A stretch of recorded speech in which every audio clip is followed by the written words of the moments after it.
এটি পৃথিবীর প্রথম বাষ্পচালিত ট্রাক্টর।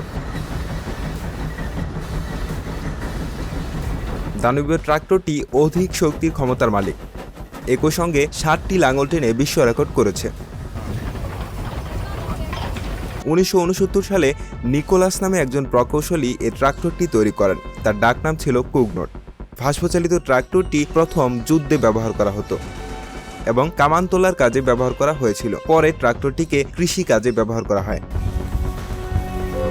এটি ঘন্টায় 16 মাইল গতিতে চলতে পারে। বাষ্পশক্তি তৈরি করতে প্রতি 10 থেকে 15 মিনিট সময় লাগে। এটির উচ্চতা 14 ফুট এবং দৈর্ঘ্য 27 ফুট। ট্রাক্টরটিতে এত বেশি ওজনযুক্ত করেছিল যে তারা রাস্তায় যানবাহনের জন্য একটি দুর্বল নকশা প্রকাশ করেছিল। তবুও বাষ্প ইঞ্জিনটি সফলভাবে চলাচল করতে পারত। ট্রাক্টরটি কৃষিকাজে ভালো সাফল্য আনতে পারে নাই। প্রচুর ব্যয়বহুল খরচ হতো ট্রাক্টরটি চালাতে। ব্যবহারের অসুবিধাজনক এবং প্রায়ই চালানোর জন্য অনেক লোকের প্রয়োজন হতো। খেতে ডুবে না গেলেও মাটিকে এত শক্ত করে কম্প্যাক্ট করে ফেলত যে একেবারেই চাষ করা যেত না। 1851 সালে ইংল্যান্ডের ফলাস এবং স্মিথ প্রথমবারের মতো কৃষিজমির যান্ত্রিক চাষ উপলব্ধি করতে বাষ্প ইঞ্জিন ব্যবহার করেছিলেন।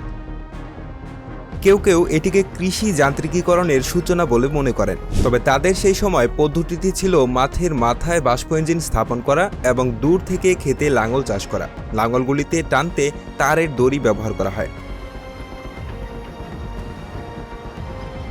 পরে বাষ্প ইঞ্জিন উৎপাদন প্রযুক্তির অগ্রগতির সাথে একটি ক্ষুদ্রাকৃতির বাষ্প ইঞ্জিন আবির্ভূত হয়েছিল, যা চাকা চালানোর জন্য গাড়ির চেসিসে ইনস্টল করা হয়েছিল, যাতে এটি সরাসরি কৃষি যন্ত্রপাতি টানতে ক্ষেত্র থেকে মাঠের মধ্যে চালিত হতে পারে, এবং এই ট্রাক্টরটির জন্ম ছিল। সেই সময়ে ট্রাক্টরগুলি প্রাথমিক বাষ্প ইঞ্জিন চালিত অটোমোবাইলের মতোই ছিল। 1771 সালে কুগনোট একটি গাড়িকে পাথরের প্রাচীরের মধ্য দিয়ে নিয়ে যায়, যা আবিষ্কারককে প্রথম ব্যক্তি হিসেবে মোটর গাড়ি দুর্ঘটনায় পড়ে। তার জন্য তাকে আলাদা সম্মান দেওয়া হয়েছিল। দুর্ভাগ্য কপাল।